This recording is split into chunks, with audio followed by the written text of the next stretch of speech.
अस्सलामुअलैकुम। So guys, आज हम लोग सीखेंगे FIA के फ़िल्टर एनालिसिस।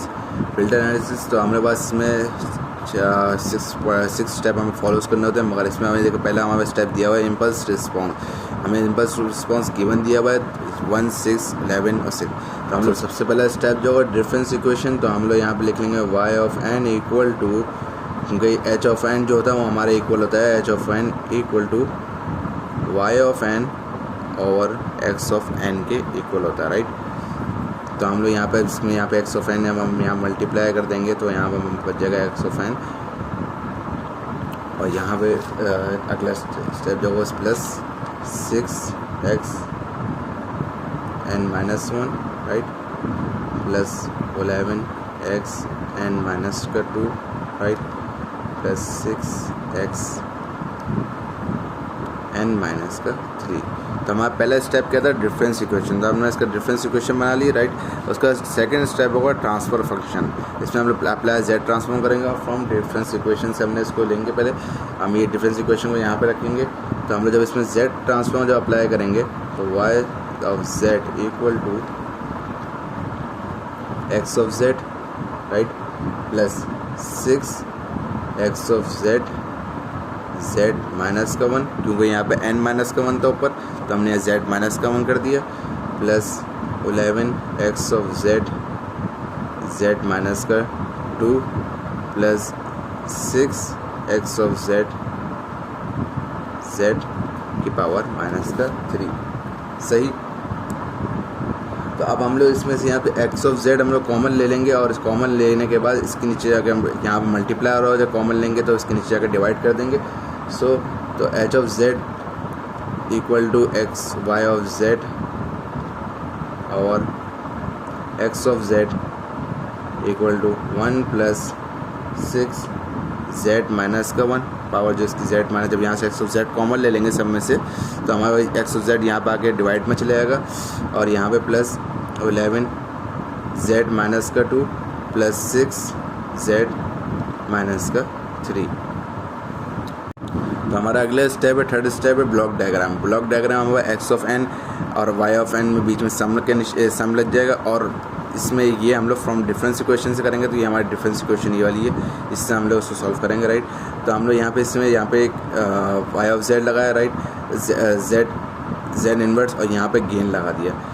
गेन क्यों लगाया, क्योंकि हमारे पास ये देखें यहाँ पे n माइनस 1 पे हमारे पास 6 वैल्यू है, राइट। तो हम लोग इसको गेन से इसको लगा के 6 करके इसको हम यहाँ पे सम से आगे कनेक्ट कर देंगे, राइट। इसका अगला स्टेप होगा, इसमें भी z माइनस का 1, राइट। उसके बाद नीचे अगला स्टेप पे भी z माइनस का 1। अब इसके 2 से जो n माइनस का 2 था, n माइनस का 2 से हम लोग भी दूसरी वैल्यू निकालेंगे, और गेन लगा के यहाँ पे 11 है, तो ये गेन लगा हम उसको सम से कनेक्ट कर देंगे, राइट। और थर्ड स्टेप भी हमारा जो है उसमें भी हम लोग गेन लगा के, इस गेन में हमारे पास इसमें n माइनस का 3 में क्या है, 6 है, राइट। तो यहाँ पर 1, 2, 3 माइनस का 3 होगी, राइट। यहाँ पर हम लोग 6 करके इसको सम से कनेक्ट कर देंगे। तो ये हमारे पास बन गई ब्लॉक डायग्राम इसकी, राइट। अब इसके बाद नेक्स्ट स्टेप जो इसका फोर्थ स्टेप है वो पोल्स एंड जीरो से, इसको स्टेबिलिटी भी कहते हैं, इसको हम लोग करेंगे ट्रांसफर फंक्शन सॉल्व करेंगे, राइट। तो हमारे पास पहले यहाँ पे इसमें h ऑफ z जो हमारे पास जो ट्रांसफर फंक्शन की जो वैल्यू थी, पहले हम लोग वो लिख लेते हैं 1 प्लस 6z माइनस का 1 प्लस 11z माइनस का 2 प्लस 6z माइनस का 3, राइट। तो इसके बाद हम लोग इसको फैक्टराइज कर लेंगे। फैक्टराइज करने के बाद इसको हम यहाँ पे फैक्टराइज कर लेते हैं, इसी इक्वेशन को फैक्टराइज कर लेंगे। तो हमारे पास यहाँ पे वैल्यू जो बन जाएगी वो क्या बन जाएगी, 1 प्लस का z माइनस का 1, राइट, और यहाँ पर मल्टीप्लाई 1 प्लस z माइनस का 2, यहाँ इसका ब्रैकेट क्लोज करके यहाँ पे 1 प्लस यहाँ पे 1 आएगा, और ये 2z माइनस का 1 और 1 प्लस 3z माइनस का 1। जब हम इसको मल्टीप्लाई करेंगे तो वापस से यही वाली वैल्यूज़ आपके पास दोबारा वापस यही वाली वैल्यू आ जाएगी, राइट। इसको हमने फैक्टराइज करा है कैलकुलेटर की हेल्प से, और अब इस इक्वेशन में हम लोग यहाँ पे लिख लेंगे z³ डिवाइड एंड मल्टीप्लाई और डिवाइड कर लेंगे अब इसी इक्वेशन में। तो यहाँ पर हम लोग लिख लेते हैं H of Z equal to, ठीक है। अब यहाँ पे जेड क्यूब हमने मल्टीप्लाई किया और जेड क्यूब यहीं पे हमने डिवाइड कर दिया, राइट। और इसी ये इक्वेशन क्या अपनी ये 1 plus Z minus 1 plus Z minus 2z 1 minus 1 और यहाँ बन गया 1 प्लस 3z माइनस पावर 1, सही। अब इसमें हमें जब हम पोल से जब जीरोस निकालने होते हैं तो हमें इसमें z की जो पावर होती है वो -1 नहीं चाहिए, तो हमें पॉजिटिव वैल्यू चाहिए होती है, ठीक है। तो हम इसको z को जब 3 है तो इसको एक एक करके तीनों में मल्टीप्लाई कर देंगे। मीन z के इस तरह हम लोग इसको इस तरह मल्टीप्लाई करेंगे, z एक 1 प्लस का z माइनस का 1, राइट। हम इसको इस तरह अलग अलग करके सब में मल्टीप्लाई कर देंगे, 1 प्लस 2z माइनस का 1। तो हम लोग इसी तरह करके सबके अंदर मल्टीप्लाई कर देंगे z क्यूब को, राइट। तो हमारे पास इसमें जो वैल्यू बन जाएगी वो z प्लस का 1, ठीक है। और उसमें अगले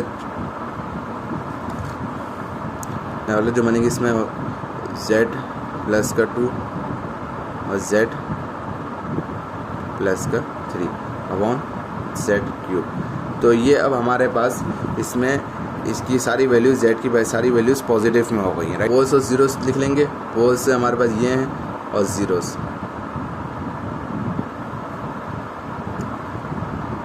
और इसमें हमारे पास जो क्या नाम है ऊपर जो वैल्यूज़ होती हैं वो हमारे ज़ीरोस कहलाती हैं, राइट। और जो नीचे वैल्यू होती हैं वो हमारे पास पोल्स कहलाती हैं, सही। तो हमारे पास नीचे वाली वैल्यू तीनों z इक्वल टू 0 ही आएंगी, क्योंकि z क्यूब अकेले है तो उसमें हमारे पास z इक्वल टू 0 ही आएगी वैल्यू। और जो ऊपर वाली वैल्यूज़ है उसमें z इक्वल्स टू माइनस का 1, z इक्वल्स टू माइनस का 2, z इक्वल टू माइनस का 3। जो हमारे पास ज़ीरोस हैं उसमें 3 वैल्यूज़ आ रही हैं हमारे पास, ठीक है।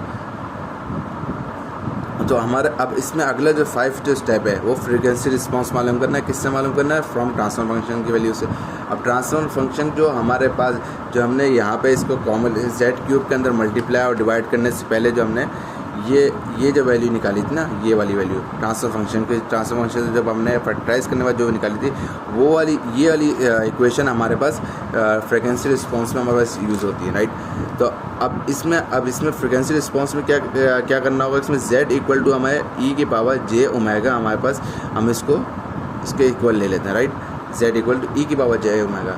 तो हमारे पास h of e equal to e j omega equal to 1 plus, अब जहाँ z था वहाँ पर e की पावर j ओमेगा लिख देंगे, ठीक है। अब इसमें जो हमने फैक्टराइज करने के बाद जब वैल्यू निकली थी वो -1 पे 1 प्लस z की पावर -1, सब में z की पावर -1 थी। सो तो हम लोग यहाँ पे 1 प्लस e की पावर -j ओमेगा, राइट।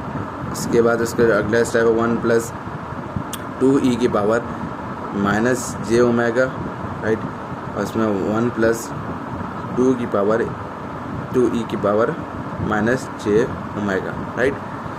ये हमारे पास इसमें ये होगा। अब इसमें हम लोग अब इसको फ्रीक्वेंसी रिस्पांस से हम लोग निकालते हैं, ग्राफ प्लॉट करते हैं, राइट। तो अब इसमें जो ओमेगा है ना, ओमेगा हम लोग उसको ओमेगा को पहले लेंगे, अब इक्वल टू 0 को इक्वल लेंगे पहले।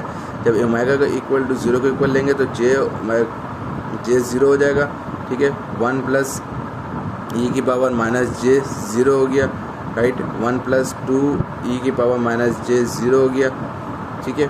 और इसी तरह 1 प्लस 2 नहीं है 3 है, ऊपर भी 3 है, e की पावर -j और 0, राइट। तो हमारे पास ये कैलकुलेटर में आपको वैल्यू डाले तो हमारे पास इसमें बनती है इक्वल टू 24 वैल्यू आ रही है, राइट। इसको हम कैलकुलेटर में सॉल्व करेंगे तो इसमें 24 आएगी। और इसी तरह हम लोग इसी ओमेगा को ले लेंगे π/2 के इक्वल ले लेंगे, ठीक है।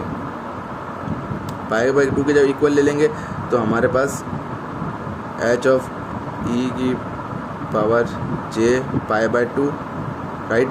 उसके इक्वल टू 1 प्लस e की पावर -j π/2, 1 प्लस 2e की पावर -j π/2 और 1 प्लस 3e की पावर -j π/2, राइट।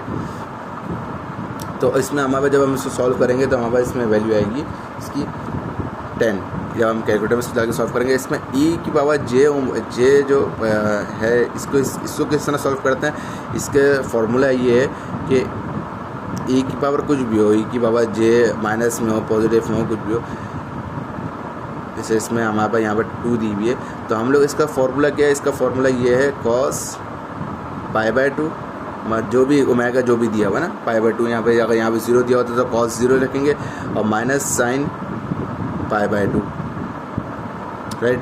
आप इसको जैसे 1 पहले हम लोग इसको पहले मालूम कर लेंगे, राइट। तो उसके बाद 1 प्लस का जो भी मिसाल के तौर पर यहाँ पर आई इसकी वैल्यू आ रही है -1, राइट।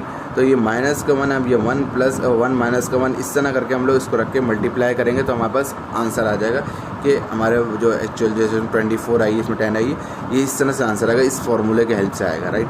तो अब इसी हम लोग ग्राफ प्लॉट कर लेंगे। ग्राफ प्लॉट करेंगे तो हमारे पास ये अब पहले हमारे पास 0 पे क्या है, जब हमने ओमेगा 0 लिया तो हमारे पास क्या है, ये वैल्यू 24 आई है, राइट।